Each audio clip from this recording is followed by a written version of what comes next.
Bukan berbondong-bondong, salah. Ya, itu dia. Saya dengar kata apa? Ada kata terus tadi apa? Iya, tidak terputus. Berduyun-duyun bukan cuma beramai-ramai, bukan cuma berbondong-bondong. Tidak putus. Nyambung terus. Untuk ke sana. Ada apa mereka berduyun-duyun ke sana? Ada apa? Ini bangsa-bangsa. Segala bangsa. Lihat ayat yang ketiga. Dan belum selesai. Siapa lagi yang datang?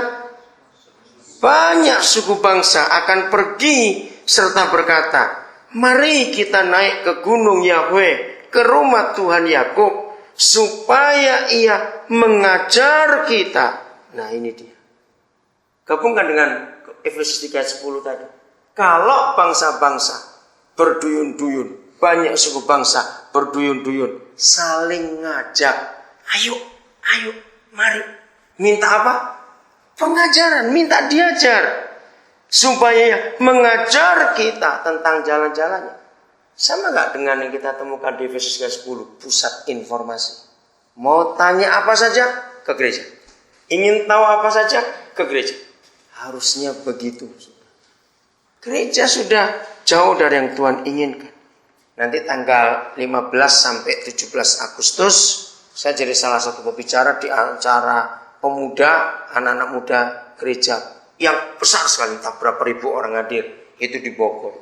Judulnya acara tahun itu No Barriers. Itu khususnya pemusik-pemusik dan semua aktivis pemuda di gereja. Nah, saya diberi kesempatan oleh panitia untuk memikirkan yang bagian youth, anak-anak muda. Mereka minta saya berikan tema. Saya langsung berikan mereka tema. Melahirkan generasi Mark Zuckerberg. Saya tahu nama itu? Ayo, siapa dia?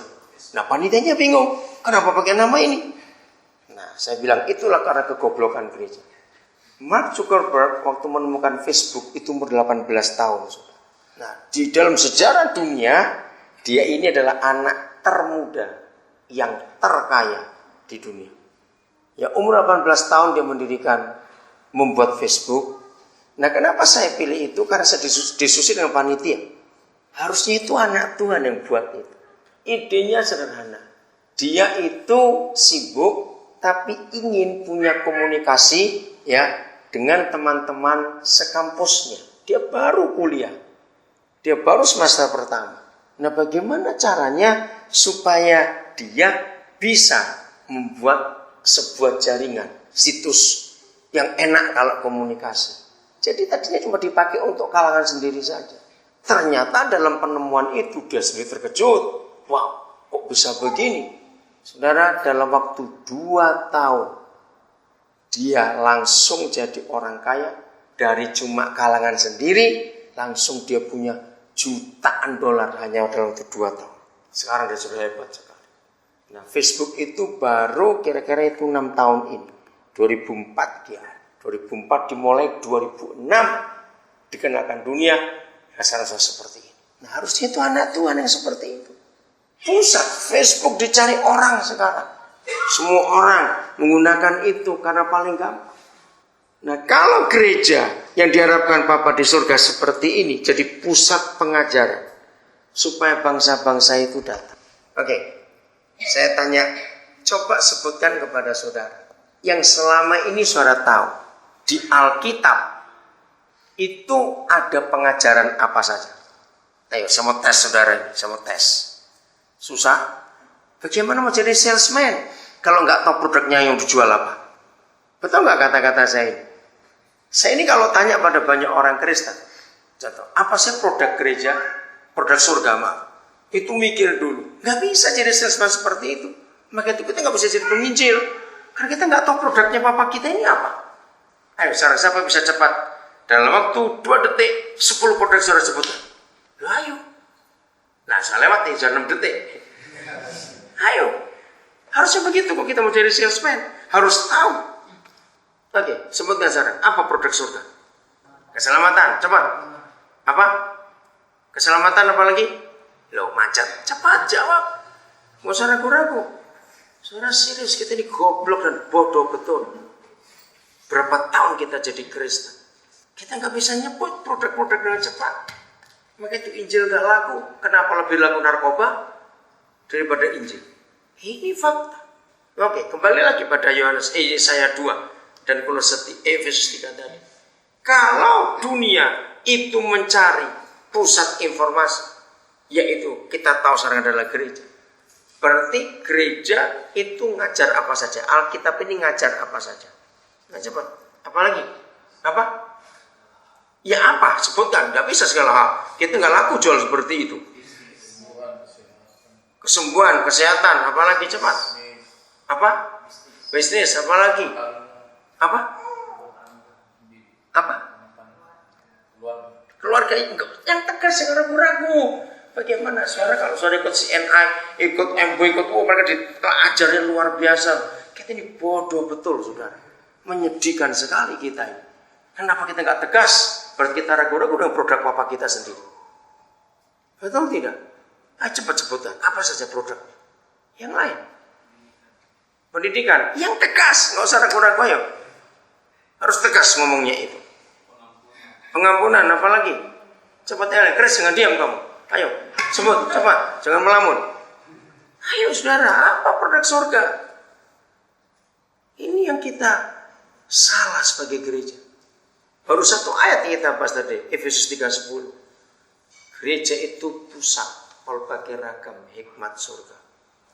Tapi kita nggak tahu. Bagaimana cara kita ngomong? Nah, kalau kita tidak mau merubah dari konsep pelayanan kita sebagai gereja, maka kita akan salah selama ini. Kita salah. Ini hal yang serius, ini fatal. Ini fatal. Dan inilah yang menyebabkan kenapa Injil tidak laku. Pada sudah 2000 tahun Tuhan Yesus memerintahkan kita, pergilah kamu, beritakan Injil itu. Karena kita hanya sendiri nggak tahu. Padahal kita ini orang yang aktif ke gereja. Jadi kita harus merubah konsep pelayanan kita. Setuju? Harus. Maka itu harus segera ditutup semua sekolah teologi itu sekarang. Harus segera ditutup. Karena tidak menghasilkan apa-apa. Benar saya berkata, tutup. Setan aja nggak punya sekolah dosa, dosa bisa laku. Gereja punya sekolah Injil, Injil tidak laku. Boleh nggak saya berlogika seperti itu? Harusnya kita sadar. Ada apa nih sekolah teologi ini? Kok jadi begini? Diajar apa itu sekolah itu? Oke, saya tanya, saudara sekalian. Siapa penginjil pertama di dunia? Ayo jawab. Siapa penginjil pertama di dunia? Siapa? Rosa Maria. Siapa? Rosa Maria. Oke, itu penginjil pertama di dunia. Apakah ada sekolah teologi? Enggak. Jumpa Yesus kurang lebih cuma 1 jam. Coba saudara baca Yohanes 4:39. Saudara kan kagum nanti kalau melihat kebenaran ini.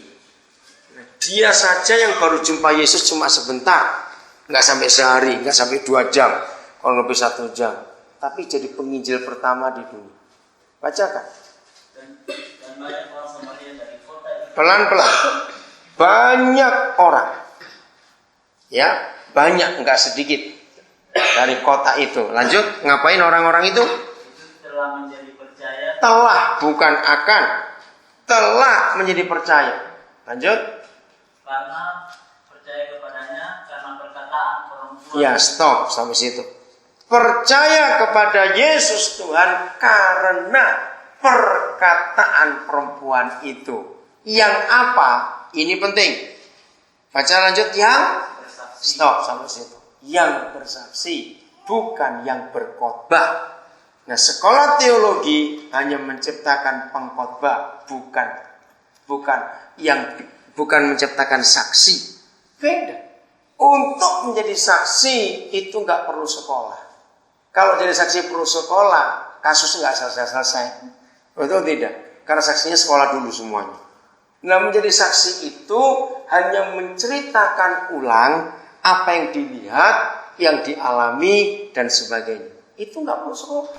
Yang bersaksi, banyak orang di kota itu telah menjadi percaya kepada Yesus karena perkataan perempuan itu. Yang bersaksi, bukan yang berkhotbah. Jadi kegagalan gereja tidak bisa mencetak saksi, tapi terlalu banyak mencetak